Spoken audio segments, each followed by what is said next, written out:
Chinese President Xi Jinping will pay a state visit to the U.S. from September the 22nd to the 25th, a trip U.S. Congressman Rick Larsen says is very significant and timely. You're going to have two presidents with two very aggressive agendas having the opportunity to talk one-on-one about these very important issues.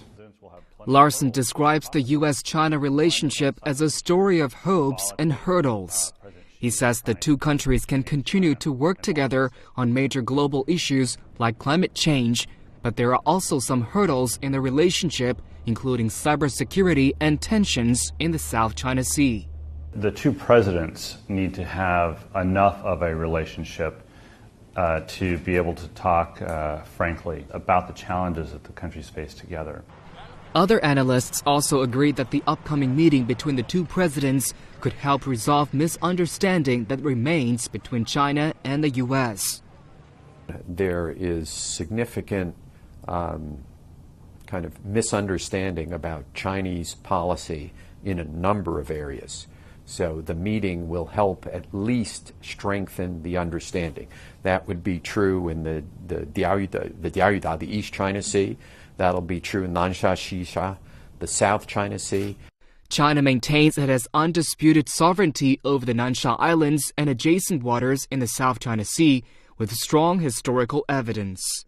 Since the 1970s, countries including the Philippines and Vietnam have invaded and occupied islands and reefs in the area.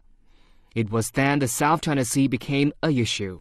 U.S. analysts say the South China Sea issue is tough to resolve as it involves many different parties. They say China and the U.S. should work together to promote negotiation and safeguard peace and stability in the region. All around that region, we need to get more of a focus on negotiation, on agreement, if not on the ultimate territorial issues, at least on the principles, and especially on the rules of conduct for activities in that region.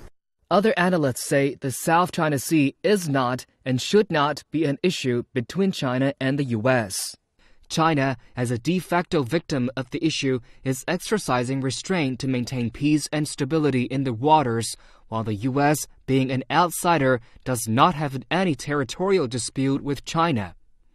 Henry Kissinger, a former U.S. Secretary of State, says although tensions surrounding the South China Sea cause some hiccups in bilateral ties, he is still optimistic that the two countries could in the end find a way to fix it.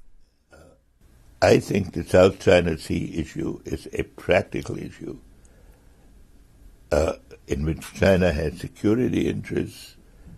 We have commercial and lesser security interests, and we must find a way of coming to an agreement.